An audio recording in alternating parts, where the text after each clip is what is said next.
Magandang araw po sa ating lahat. Ako po si Von Ryan Torio from Lingayen, Pangasinan, at akin pong ibabahagi ang aking love story, karanasan with Mama Mary, Mediatrix of All Grace. Bilang isang Katoliko po na deboto sa mahal na ina, ako ay deboto sa kanya sa napakaraming mga titles niya. At ibahagi ko po na ang aking masasabing paborito na title ni Mama Mary ay ang Sorrowful and Immaculate Heart of Mary.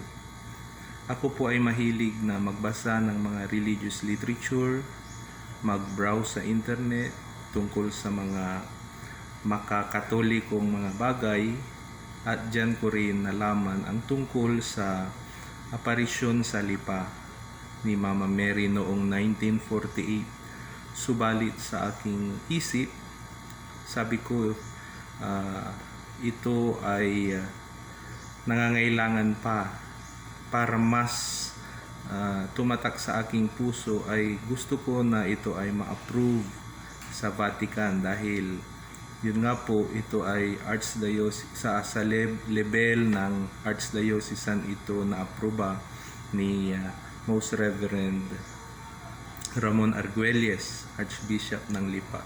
So para sa akin, ang aking relasyon kay Maria Mediadora ay naandyan, ngunit wala pa. It was already there but not yet.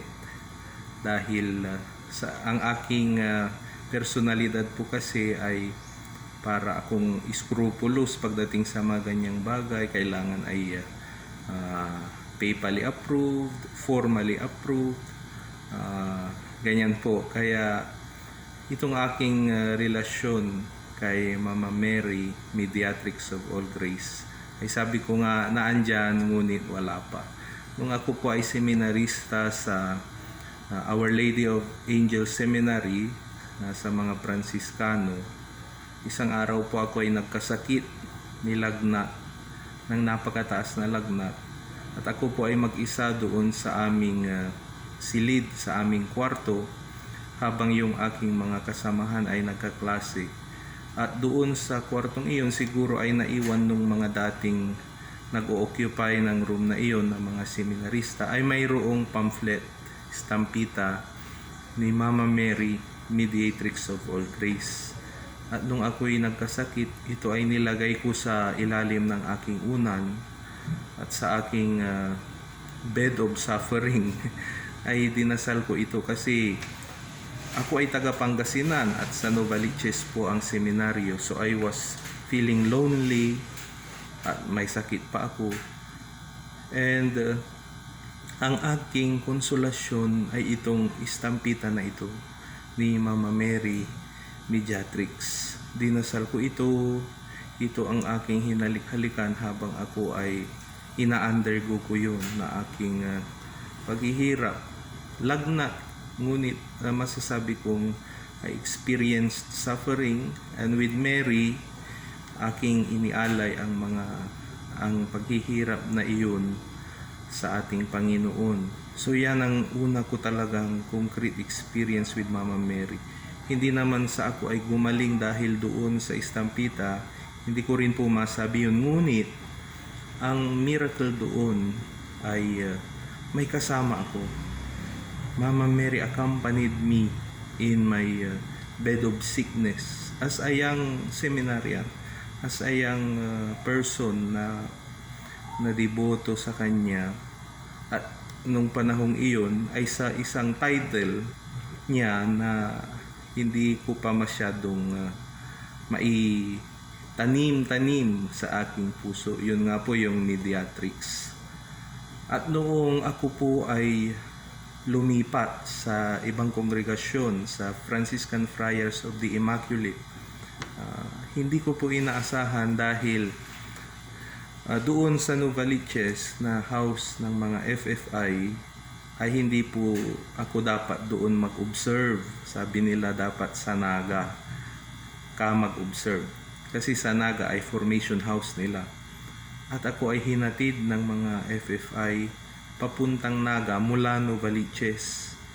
At alam nyo ba, isang sorpresa doon para sa akin ay nadaan kami sa Lipa, sa mismong Carmel sa Lipa, kung saan nagpakita ang mahal na ina noong 1948. Yan ang aking unang pagpunta at makikita ko siya doon mismo sa kanyang shrine sa Lipa. Kahit hindi ako ganun kadiboto that time sa mahal na inang Mediadora, tinawag niya ako roon sa isang hindi inaasahang pagkakataon. Dahil wala naman sa isip ko yan o plano ko yan, ako lang ay nag-join o lumipat ng isang kongregasyon. But then that time, it was my first time to visit the shrine in Lipa, the shrine of Mama Mary Mediatrix. At yan ay isang karanasan na aking medyo nakalimutan na. Subalit ito nga itong ibabahagi ko sa inyo na nangyari kamakailan lang. Ang nagbalik sa akin ng pangyayaring iyon, nagaling na pala ako sa kanyang shrine, sa kanyang tahanan sa Lipa. At nito lang ay siya ay nagparamdam sa aking buhay na siya ay nandyan na ina Mediadora. Dahil noon pong September lamang po ay September 11, malapit sa kanyang kapistahan, ay ang aking biyenan ay nagpa-swab test dahil first weeks of September siya ay nilagna. At requirement yun para siya ay ma-confine dahil nga sabi nila ay may dengue siya. Siya ay tinest, swab test na mayroon siya. Positive siya sa COVID-19. At yun ay September 11 nung lumabas ang resulta. At syempre kami, dahil kasama namin siya sa bahay, kami rin ay nag-aalala at natatakot. At syempre yan ay ina, kaya buong pamilya ay malungkot talaga. At madaling araw ng September 12 nung siya ay sinundo para dalhin sa isolation facility. At ang September 12 ay kapistahan nga ng mahal na ina, Mediatrix of All Grace. Actually, birthday nga yan ng aking anak. Ako pala ay hindi na natuloy sa pagiging pari o relihiyoso, ngunit bilang isang laikong ama at asawa ay nandyan pa rin na aking pinagsusumikapang maging deboto sa mahal na ina at sa ating simbahan. Noong September 12 nga na sinundo ang aking mother-in-law ay kapistahan ng mahal na ina Mediadora. At sa aming kalungkutan doon sa bahay habang wala ang aking biyenan, ako ay nagsisurf sa Facebook dahil dyan ako nagsisimba. Diyan ako nakikidalo sa mga online prayer activities. At dahil nga piyesta yan ni Mama Mary Mediatrix, ang aking isang nakita sa aking newsfeed ay yung misa sa karangalan ni Mama Mary Mediatrix of All Grace na preniside ni Reverend Father Pio Aclon. At dyan ako ay masidhing nagdasal na nalangin sa mahal na ina, Mama Mary, pagalingin mo po ang aking mother-in-law.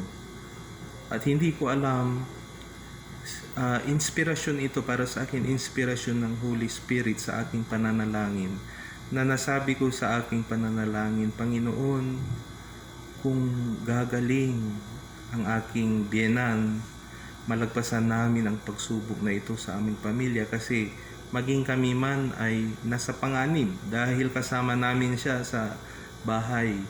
At kami rin ay iswa-swab test ng September 14. Ang sabi ko, Panginoon, kapag nalampasan namin itong pagsubok na ito, I will claim, personally, I will claim that indeed, Mama Mary appeared in Lipa. Dahil nga po personally, di ba ako ay naghahanap na yan ay ma-aproba ng Vatican bago ko talagang paniwalaan 100% ang titulong ito ng mahal na ina. Ngunit sa pananalangin kong iyon, Nasabi ko sa Panginoon, Panginoon, I will personally claim that Mama Mary indeed truly appeared in Lipa kapag amin pong nalampasan ito. At yun nga po sa araw na yun, September 12, it was a prayerful day. Nakatutok ako sa Facebook page ng Mama Mary Mediatrix of All Grace. I participated online sa misa, prayer activities at sa prosesyon. At yan ang aking intensyon. September 14, aking kaarawan, nung kami ay sinwab test. Yun pa lang September 12, kaarawan ng aking bunsong anak. Second birthday niya. Ngunit napakalungkot, di ba? Dahil yun nga po ang nangyari. Ngunit sa pananalangin, diyan kami kumapit. At yun nga po, September 14, kami ay sinwab test. At September 17, lumabas ang resulta namin. Ako, ang aking father-in-law, ang aking asawa at dalawa kong anak. Kaya talagang ako ay nalulungkot, natatakot dahil kasama ang dalawa kong anak. Yung una ay 3 years old at yung pangalawa ay 2 years old. So imagine kung hindi maganda ang mas mangyayari, talagang napakalungkot. Ngunit September 17 nung lumabas ang resulta ng swab test, sa awa ng Diyos at sa panalangin ni Mama Mary Mediatrix of All Grace, lahat po kami sa bahay ay negative sa COVID-19. So isa na yun. Sabi ko, Panginoon, ang mahal na ina nga ay nagpakita sa Lipa. At mas i-claim ko yan, Panginoon, kapag nakabalik na sa bahay ang aking biyenan, ang aking mother-in-law.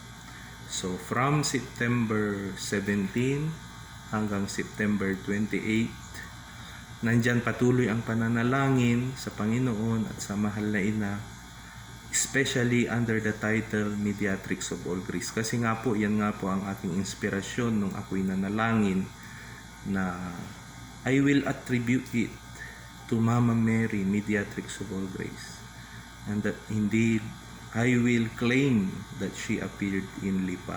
September 28 ng gabi, maghahating gabi na, actually mga 10 p.m. or 11 p.m. tumawag ang aking biyenan dahil nakakatawag siya sa amin habang siya ay nasa isolation. At ang sa kanyang balita ay negative po siya sa swab test, COVID-19, negative, at makakauwi siya kinaumagahan, September 29. Laking tuwa po namin nung aming matanggap ang balita. At ako po sa loob-loob ko, dahil hindi ko naman ito sinasabi pa sa aking asawa, wala pa akong pinagsasabihan, kundi iyon sa aking prayer experience with the Lord. Sabi ko nung dumating ang balitang yun, Panginoon, maraming salamat. Mama Mary, thank you. Indeed, Mama Mary, you visited the Philippines in 1948, particularly in Lipa, in Carmel of Lipa. At alam niyo po, ang aking inspirasyon noong gabing yun ay magpasalamat. Of course, magpasalamat. At gusto ko magpasalamat ako sa pamamagitan ng banal na misa. Online, syempre. Kaya ako ay naghanap sa Facebook, maghahating gabi na, o kaya lampas na ng hating gabi actually. At alam niyo po ang aking nakita na unang makikita kong online mass para ako ay makapagpasalamat sa Panginoon sa mahal na ina. Misa rin ni Father Pio Aclon, anak ng Mediatrix of All Grace. Noong ako'y humihingi sa Mediatrix of All Grace, misa ni Father Pio Aclon ang aking naatendihan. Noong ako'y magpapasalamat sa oras na yun na of course medyo hindi ka siguro makakahanap ng online mass na magaganap dito sa bansa natin, 12:30 a.m. Ngunit after how many days na hindi online mass si Father Pio, doon din ang una niyang pagmimisa ulit, 12:30 a.m. na aking naatindihan upang magpasalamat kapistahan ng mga banal na arkanghel. Kaya I attribute it, nakita ko talaga ang kamay ni Mama Mary Mediatrix of All Grace sa mga pangyayaring iyan. At nagpapasalamat ako dahil she confirmed the seed of devotion for her na nasa aking puso sa mga pangyayaring iyon. Maaring malungkot, pero kapag all in all, generally, it was a very, very deep, very, very intense spiritual experience. Love story, masasabi ko, between me and Mama Mary Mediatrix of All Grace. At aking maidagdag lang, isa rin siguro nung hindi pa nangyari yung miraculous healing na aking tinata para sa akin, miracle yon ng Mama Mary Mediatrix. Nung hindi pa yun nangyayari, ang isang nagpapalapit sa akin sa debusyong ito, sa title na ito ni Mama Mary, despite my, sabihin na nating doubts, ay yung kaugnayan nito sa mga banal na pari, gaya ni Archbishop Ramon Arguelles, si Father Pio, Father Melvin. Yan, kilala ko sila, kahit hindi nila ako kilala ko sila bilang mga banal na pari, obispo.